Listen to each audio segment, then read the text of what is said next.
퇴사를 하더라도요, 정말 퇴사를 해야 됩니다. 오는 망가짐, 이 회사 다니까 너무 피곤해, 퇴사해야겠어, 이렇게 퇴사하는 건 아는 퇴사다.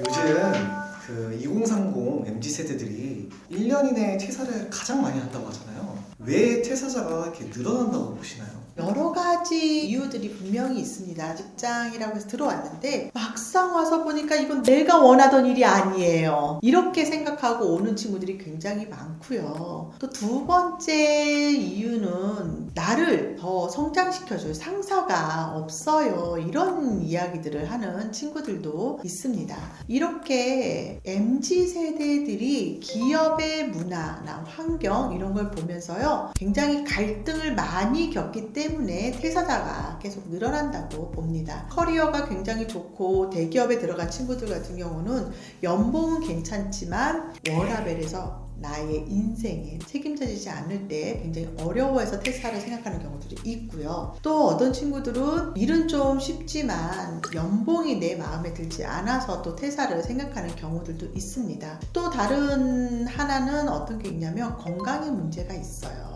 회사 생활을 하다 보니 인간관계도 어려워지고 사람들과 대화도 힘들고 또 인정받기 위해서 과도하게 업무를 하다가 보면 나도 모르게 내 육체가 아프게 되고 피폐해지게 되죠.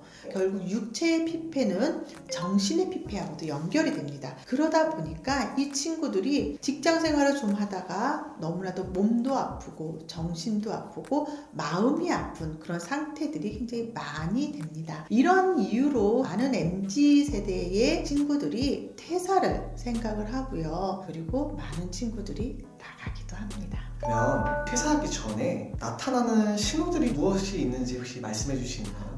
그럼요. 여러분 생각해보세요. 감기가 오기 전에 어떤 증상이 있어요? 열이 나죠.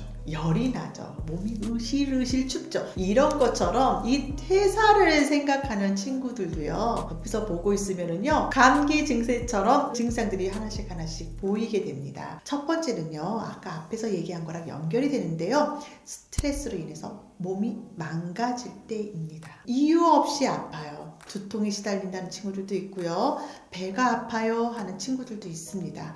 또 어떤 친구들은요, 온갖 근육통에 시달리는 친구들도 있고요, 음식을 못 삼켜서 너무나 어려워하는 친구들이 있어요. 업무에 대한 과도한 스트레스가 내 몸이 그 스트레스를 이기지 못하기 때문에 나타나는 증상입니다. 이런 시그널이 보인다고 하면은요, 꼭 포착하고 쉬시는 것을 선택하는 것도 굉장히 좋은 방법이기도 합니다. 두 번째로는요, 내가 친구들과 연봉도 보고 또 근무 시간도 보니까 나 너무 불합리해, 내 친구들처럼 난 저렇게 좋은 회사 다닐 거야, 이렇게 생각하는 친구들이 있는데요, 여러분들 잘 생각하셔야 되세요.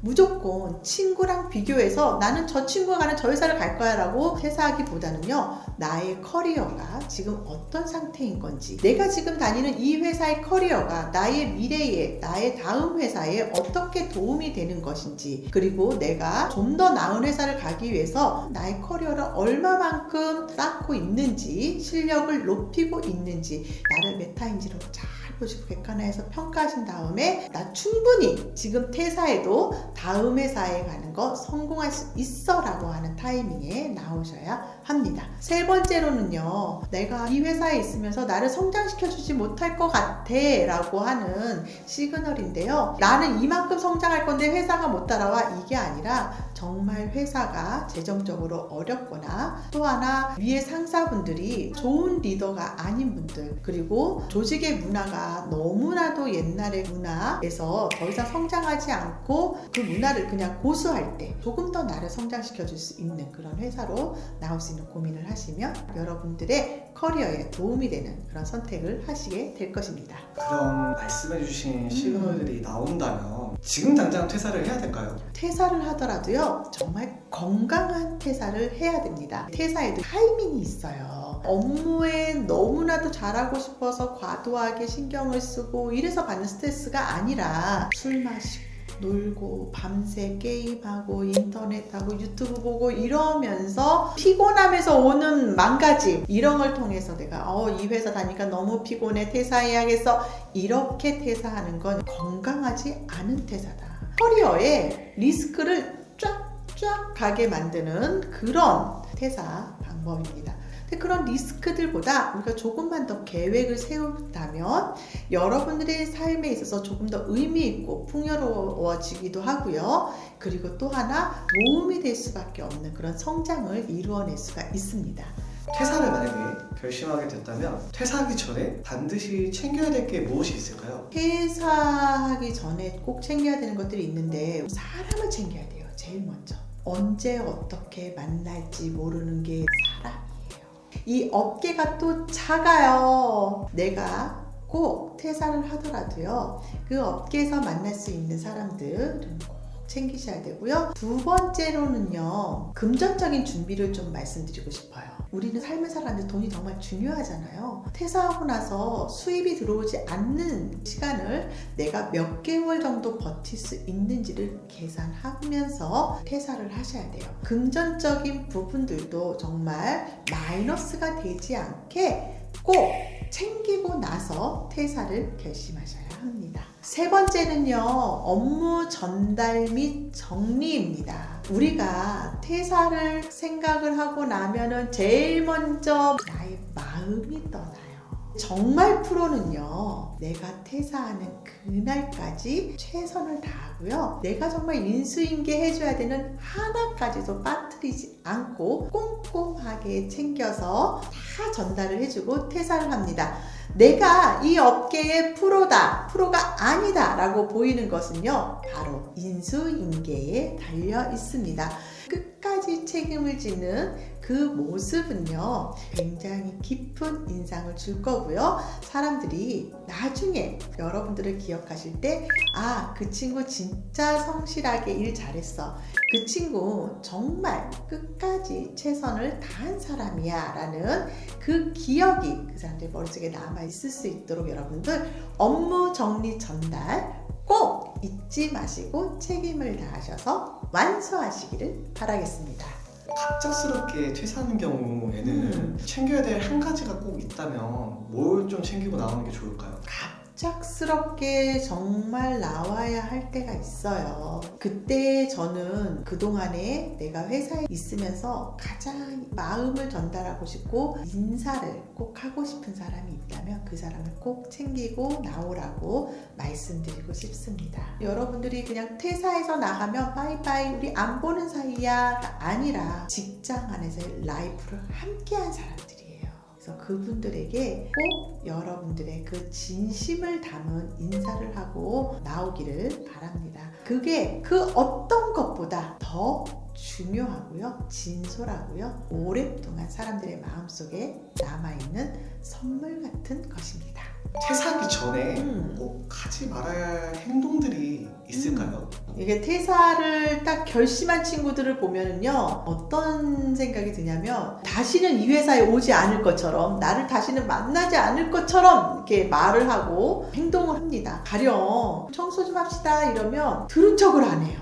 이 일은 이제 내 일이 아니야 라고 생각하는 친구들이 있습니다. 이런 친구들의 그런 행동들도 좀 조심해야 되고요. 퇴사하기 전에 하지 말아야 되는 행동 중에서 정말 강조하고 싶은 게 뭐냐면은요, 조직 안에서 우리가 있다 보면 스트레스 받을 수 있잖아요. 근데 그 스트레스를 사람들한테 다 풀고 나오려고 마음의 준비를 하신 분들이 계세요. 온 몸에 아주 그냥 고슴도치 같은 가시를 다 펼쳐서 너 한번 너도 찔러봐라, 너도 찔러봐라, 계속해서 고슴도치를 날세우면서 사람들을 막 찔러대는 사람들이 있습니다. 결국 그 고슴도치의 가시는요, 여러분들 나 자신도 찌를 수 있다는 것을 잊지 마세요. 사람들을 찌른 만큼 나도 다칠 수 있다는 것을 여러분들이 꼭 명심하시고, 남아있는 사람들에게 힘이 될 수 있고 지지해 줄 수 있는 그런 말들을 하는 퇴사자분들이 되셨으면 좋겠습니다.